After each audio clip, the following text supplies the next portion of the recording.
하루 만에 하루 만에 무슨 일이 있었다는 건지 기사 볼까요? 검찰 업비트 등 압수수색, 김남국 계좌 정보 확보입니다. 어제 검찰이 업비트, 빗썸, 그리고 카카오 계열사 등등에서 이 압수수색에 들어갔습니다. 근데 저희 키워드가 하루 만에죠. 김남국 의원이 탈당한 지 하루 만에 전격 강제조사에 들어갔다라고 볼 수 있을 것 같습니다. 네, 검찰 60억 코인 의혹 강제수사에 들어갔다. 정자법 위반, 정치자금법 위반, 조세포탈 등의 혐의를 적시했다. 혐의를 보강해서 3번 만에 영장을 발부받았다. 사실 앞서서 검찰이 2번이나 영장을 쳤었습니다. 그런데 기각이 됐었죠. 그런데 이번에는 영장이 발부가 됐습니다. 근데 이 부분에 대해서 김관욱 교수님, 앞부분에 2번의 영장을 쳤는데 기각이 된 건 빗썸에 대한 영장이었었거든요. 근데 그건 이번에는 사실 확대가 됐어요. 그렇죠. 업비트에 카카오 계열사까지. 이건 또 발부가 됐습니다. 무슨 차이가 있었던 걸까요? 사실 그 사이에 상당한 이 뭔가 사실관계가 이제 규명이 된 부분이 있잖아요. 그리고 본인이 또 소명을 하는 과정에서 사실은 여러 가지 자기가 지갑이라 그러잖아요. 그 월렛이라는 것들을 보여주고 이런 과정에서 거래가 있었던 것들이 나타나니까 이런 것들을 수사 당국에서 이제 보강을 해가지고 다시 재신청을 했는데 여기서 정자법, 조세포탈, 범죄수익 여러 가지 이제 혐의를 적시를 했지만 사실은 이게 지난번에도 같은 유형의 혐의를 적용을 했었거든요. 그런데 이제 실질적으로 그때는 기각이 됐는데 이번에는 이렇게 되는 이유가 정자법 같은 경우는 아마 혐의가 다시 그거를 인정해가지고 영장이 발부가 된 것 같지는 않아요. 하지만 다른 어떤 부분에서 조금 더 소명이 이제 되는 영역이 발생을 하면서 아마 법원도 영장을 발부하지 않았나 이렇게 봅니다. 네. 지금 말씀처럼 좀 혐의를 좀 말씀을 하셨습니다. 다음 기사를 좀 보겠습니다. 영장에 적시된 이 혐의를 좀 보게 되면 정치자금법 위반, 범죄수익 은닉 혐의가 지금 있습니다. 네, 지금 여기 같이 볼까요? 코인 의혹 김남국 의원의 가상화폐 계좌와 압수수색 대상. 압수수색을 한 게 지금 요 3가지입니다. 빗썸, 그리고 카카오 계열, 이 코인 지갑이 있다는 카카오 계열의 이 회사, 그리고 업비트. 이 3가지인데 빗썸 계좌에서 이 카카오 지갑으로 그리고 업비트 계좌로 갔다 때문에 여기를 지금 압수수색을 했다라는 건데 혐의가 여기 보시는 것처럼 정치자금법, 범죄수익 은닉, 조세포탈 이런 얘기가 들어 있습니다. 근데 그러면 김동원 위원님. 사실 검찰이 압수수색 영장에 쓴 혐의를 보면 검찰이 김남국 의원을 지금 어떻게 보고 있다, 뭘 했다라고 의심을 하고 있다라는 게 사실 보이지 않습니까? 그렇습니다. 네. 예, 지금 영장에는 정치자금법, 범죄수익 은닉으로 한정이 돼 있는데요. 예, 사실 검찰 쪽에서 내심은 아마 뇌물죄 적용이 가능한 거 아닌가를 들여다보고 있을 겁니다. 아시다시피 뇌물죄는 대가성이 핵심 이 내용인데요. 예, 지금 관련해서 제가 제 언론계 후배 중에 마침 이런 코인 업계에서 일하고 있는 친구가 있는데요. 그 얘기를 좀 생생하게 들어봤습니다.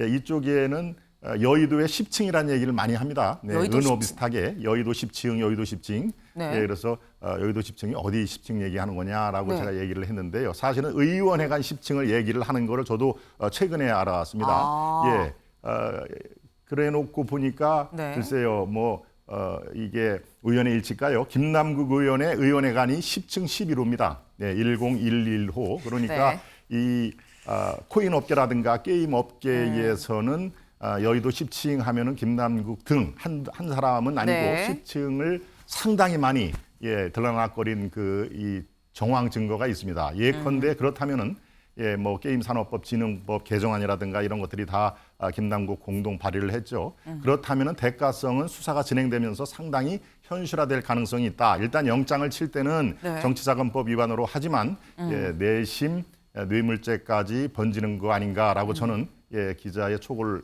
녹여서 그렇게 전망을 해봅니다. 네, 일단 여의도 10층이라는 얘기가 코인 업계에서 그냥 약간 우스갯소리 비슷하게 좀 나오는 지금 그런 얘기다라고 말씀을 하셨는데 조승래 의원님. 의원회관 10층이라는 이런 얘기가 코인 업계에서 나온다는 얘기 혹시 들어보셨어요? 글쎄요, 저는 그런 얘기를 처음 들었고요. 사실 이제 게임하고 코인하고 연결된 것은 그 소위 이제 P2E 게임이라는 거 아닙니까? 네. 플레이 투 원 해가지고 게임하면서 소위 이제 이 코인을 벌고 하는 이런 거거든요. 네. 근데 이것이 하나의 이제 일종의 그 게임의 일종의 수익 모델이었죠. 그 전에 이제 블록체인 기반의 게임하고 그게 더 구체화돼서 P2E 게임이 이제 출시가 된 건데 네. 우리나라의 경우에는 이제 P2E 게임이 아직은 그 합법적으로 인정되고 있지 못합니다. 다만 이제 다른 나라에서는 이제 허용되는 나라들이 있죠. 네. 그래서 게임 업계는 계속 그 또 블록체인 기반의 게임이 활성화되려면 관련된 규제가 좀 해결돼야 된다라는 요구가 많이 있었고요. 그거는 네. 비단 이런 뭐 코인 문제를 떠나서 게임에 대한 규제를 어떻게 할 것인가 문제에 대해서 논의가 있었던 것이고요. 저도 그 게임 포럼 대표로 제가 초선 때부터 지금 한 6년째 활동을 하고 있기 때문에 네. 관련된 의견도 많이 들어봤고 토론도 했었고 했던 네. 적도 있었습니다. 근데 그게 글쎄요. 저게 무슨 엄청난 로비를 통해서 됐는지는 제가 뭐 확인한 바는 없고요.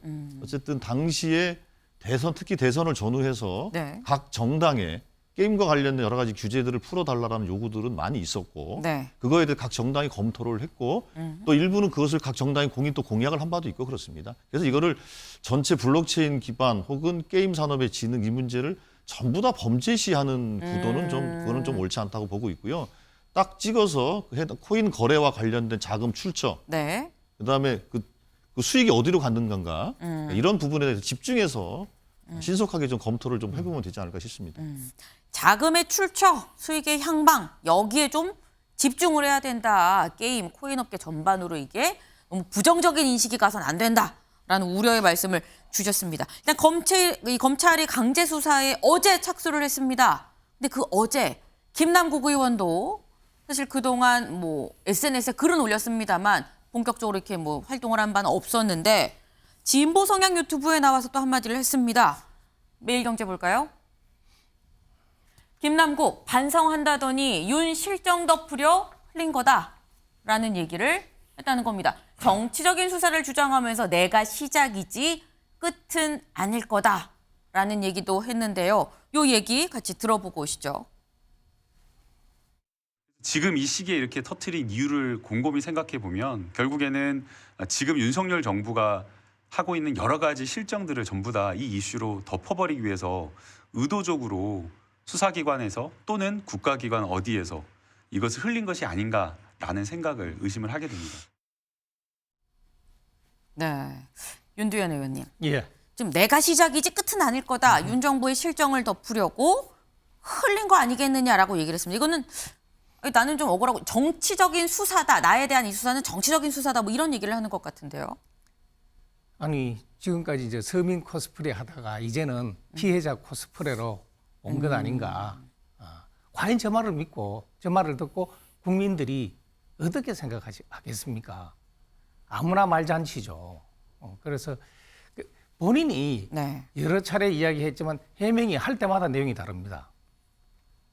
그다음 또 이 코인 네. 가진 거 없다 그러다 현금화 했다 그러다가 또 이체했다 그러다가 계속 말이 바뀌는 거예요. 그러니까 문제가 커진 거죠. 처음 제기됐을 때 본인이 분명하게 해명을 했으면 네. 이렇게 커지지 않았죠. 그런데 못했잖아요. 왜? 못한 이유는 뭐냐? 숨기는 게 있으니까 그런 겁니다. 그러니까 강제 수사까지 온 거죠. 알겠습니다. 일단 서민 코스프레 하다가 피해자 코스프레로 지금 뭐 바꾼 거냐라고까지 지금 비판적으로 말씀을 하셨는데